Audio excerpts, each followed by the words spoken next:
This is Tim's Mercedes 190e Evo 2, which, as we found out in the previous video when we took it to the dyno, makes over 1,000 wheel horsepower.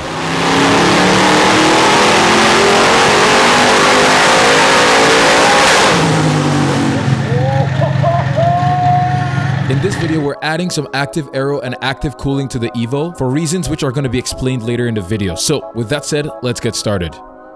So I think Tim wanted to do some heat management in the trunk. So right now the first project that we're going to dive into is we're going to scan the top and bottom side of the trunk. And what we're going to do is essentially create active louvers. When the fans kick on, the louvers in the trunk will, tip up like that. So it has, it could escape the heat. So we're going to scan the top side on this side. So when we cut out the trunk, we don't, take away too much of the structural integrity of it. It's going to be on one linear actuator.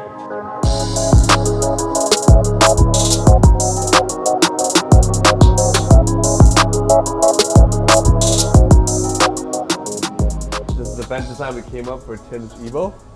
But this one, as you can see, is more of a finalized version of how the dimensions are going to be, how we're going to place them on the car, and the details like this where it opens and closes, and at a closed state, it's a very, there's no really gaps that you can see from the top.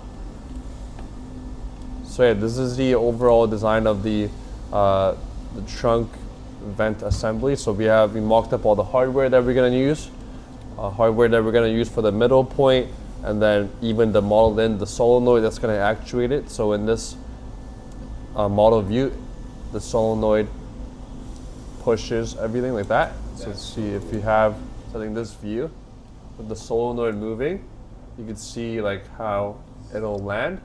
So how the gaps there will kind of seal everything, and then when it's open, it has plenty of clearance to every piece. If it overextends, it could land on this arm instead of it, bending it infinitively and then destroying other parts. Yeah.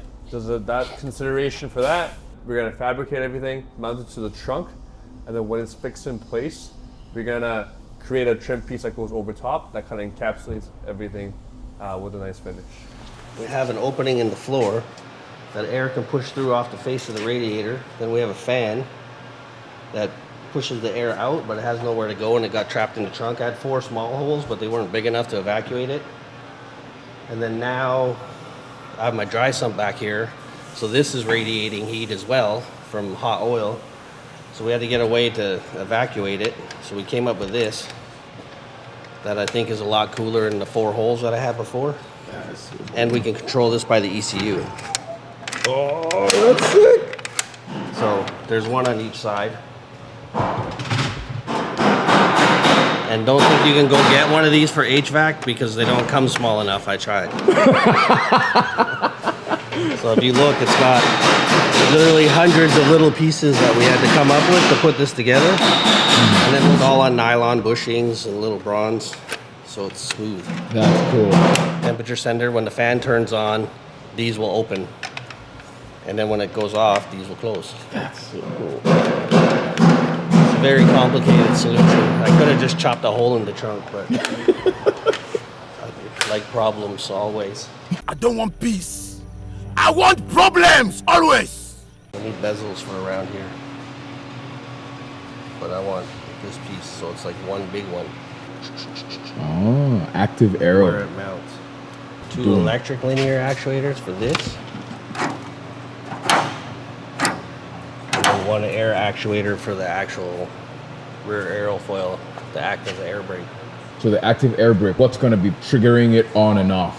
It'll be controlled by vehicle speed, so it won't turn on under probably 35 miles an hour. So you're not going through the parking lot with it. Yeah. So it'll be triggered by our M-Tron. So he's going to take into account all of this spacing so here and then around. Transition. So it'll be thick here and thinner in the middle. So it'll make this more of a very prominent feature by the time it's done. That is so cool. And then it eliminates all the HVAC-y part of it.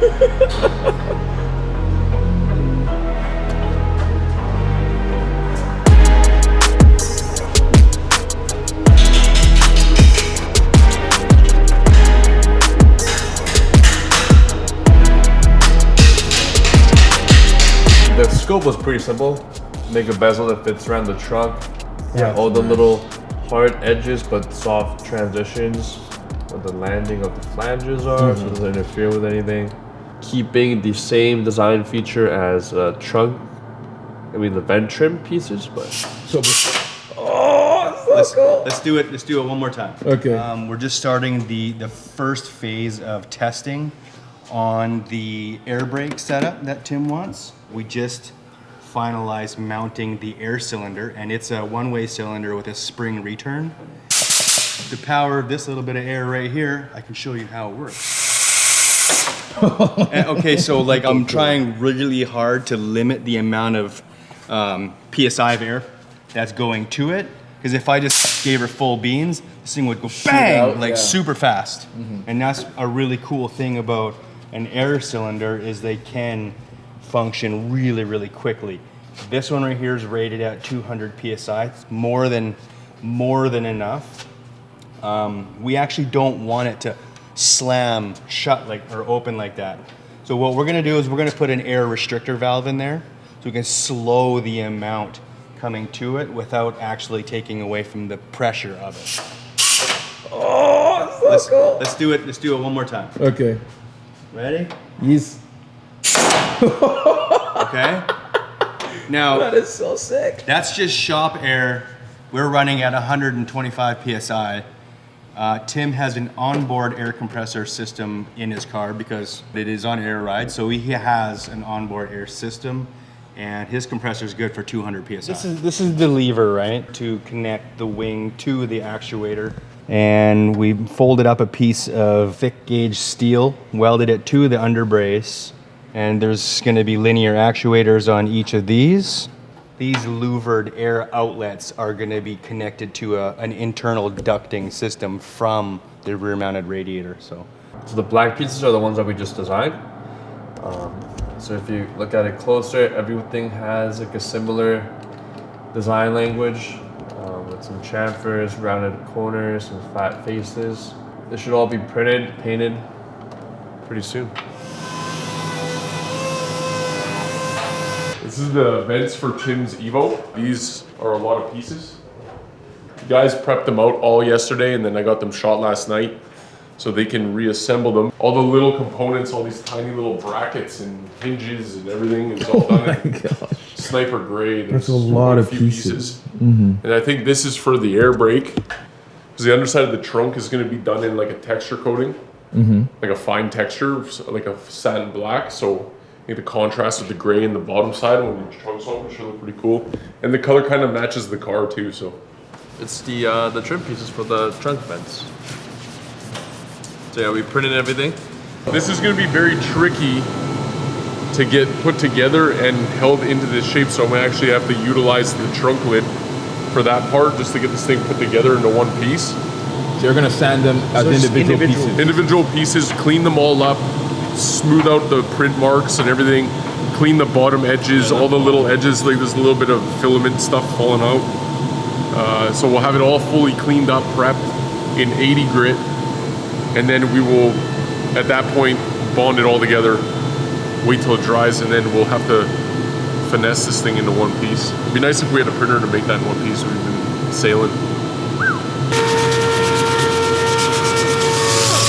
She's a good cook, thankfully.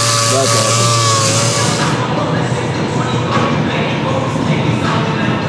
It's almost at the end. Assembled for the very last time. Okay. Nice.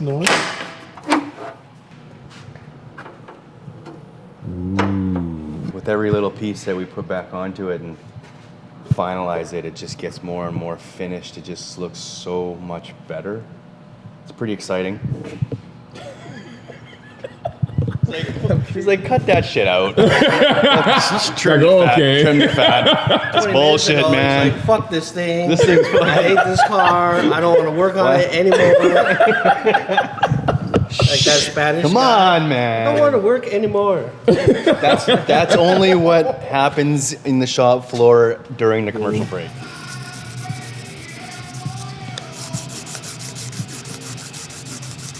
This is just done in black epoxy primer.